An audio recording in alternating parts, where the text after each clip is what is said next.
സാരംഗിലെ ആദ്യത്തെ music artist ഞാനും മനോജും കൂടിയാണ്.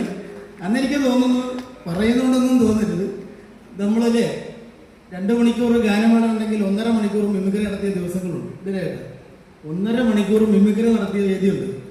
അങ്ങനെ ആദ്യം ഞങ്ങളിങ്ങനെ പരിപാടികൾ അവതരിപ്പിച്ചപ്പോൾ അന്നത്തെ പ്രൊഫഷണൽ വേദി കിട്ടുക എന്ന് പറയുന്നത്, സാരംഗം ഉള്ള പേരിൽ ആ വേദിയിൽ നിൽക്കുക എന്ന് പറയുന്നത് ഞങ്ങളെ സംബന്ധിച്ചിടത്തോളം ഞങ്ങൾ ഏറ്റവും വലിയ എന്താ പറയുക പുണ്യം ചെയ്ത ആൾക്കാരായിട്ടാണ് ഞങ്ങൾക്ക് തോന്നുന്നത്. സാരംഗിൻ്റെ ഒരു വേദിയിൽ ഒരു പരിപാടി അവതരിപ്പിച്ചു.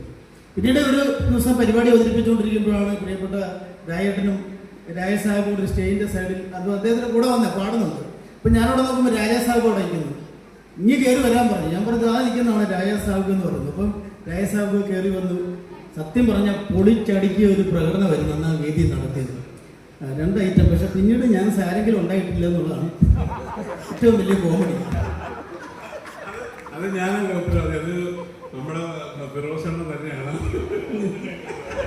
അതിന് ഉത്തരവാദി. വേറെ കാര്യമുണ്ട്. അന്ന് എനിക്കൊരു ഗ്രൂപ്പ് ഉണ്ടായിരുന്നു. എനിക്ക് ആവശ്യത്തിന് പ്രോഗ്രാം ഉണ്ടായിരുന്നതുകൊണ്ട് രാജ അവിടെ ഏൽപ്പിച്ചു എന്നല്ല, രാജ അവിടെ തുടർന്നു. ഞങ്ങളല്ലേ സ്റ്റേജിൽ ചെന്ന ഗ്രൂപ്പുമായിട്ട് അന്ന് ഇന്നും നമ്മൾ പ്രോഗ്രാം കളിച്ചു പോകുന്നു. ഇടയ്ക്കിടയ്ക്ക് വന്നുകൊണ്ടിരുന്നു. പിന്നെ രാജ എൻ്റെ ഗ്രൂപ്പിൽ കളിച്ചിട്ടുണ്ട്, വേണു എൻ്റെ ഗ്രൂപ്പിൽ കളിച്ചിട്ടുണ്ട്. ഏറ്റവും വലിയ തമാശ, രാജ്യത്തെ ഏറ്റവും വലിയ നടന് കിട്ടാവുന്ന അംഗീകാരങ്ങളൊന്നും നേടിയ ഒരാളാണ് സുരാജ് വെഞ്ഞാറമൂട്. ഞാനും രാജാ സാഹിബ് ഇല്ലാത്ത സമയത്ത് സുരാജും തിരുമലചന്ദ്രനും കൂടെ വന്നു. അപ്പോഴും തിരുമലചന്ദ്രൻ റോളില്ല ഇവിടെ, അവൻ കോങ്കട്രമ്പിന്റെ ബാക്കിലാണ്. ചുരുക്കം പറഞ്ഞാൽ നിങ്ങളെല്ലാം കൂടെ എനിക്ക് പണി തന്നു. ഓക്കെ, കുഴപ്പമില്ല.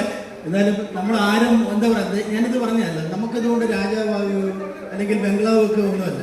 നിലനിൽക്കുക എന്ന് പറയുന്നതാണ് ഒരു കലാകാരൻ്റെ ഏറ്റവും വലിയൊരു അംഗീകാരം എന്ന് പറയുന്നത്. ഇന്നും നമ്മളെല്ലാം കൂടെ ഒരുമിച്ച് ഇങ്ങനെ കാണാൻ പറ്റിയില്ല. ദൈവം നമുക്ക് ഇട നൽകി. അതാണ് ഏറ്റവും വലിയൊരു ഭാഗ്യം. അല്ലാതെ നമ്മളിതിനകത്ത് സൂപ്പർ സ്റ്റാർ ആകുന്നതിലൊന്നും എല്ലാവരും ചിലപ്പം ഇത്ര മനോഹരമായിട്ട് പാടും. ഞാൻ അന്നും പറയും നിങ്ങൾ പിന്നണി ഗായകനാകേണ്ട ആളാണ്.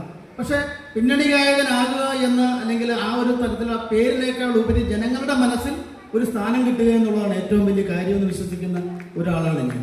അപ്പോൾ അത് നിങ്ങൾക്ക് സാരംഗിലൂടെ നമുക്കെല്ലാം നേടിയിട്ടുണ്ട്. എത്രയോ സംസ്ഥാന അവാർഡ് കിട്ടിയ ശുഭ ഇരിക്കുന്നു അല്ലേ.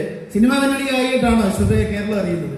സംസ്ഥാന അവാർഡ് കിട്ടി ഗായിക എന്ന് പറയുന്ന 3 അക്ഷരം പ്രേക്ഷകരുടെ അല്ലെങ്കിൽ ശ്രോതാക്കളുടെ മനസ്സിൽ പതിഞ്ഞിട്ടുള്ള ഗായകന്മാരും ഓർക്കസ്ട്രക്കാരുമാണ് ഈ ഇരിക്കുന്നത്.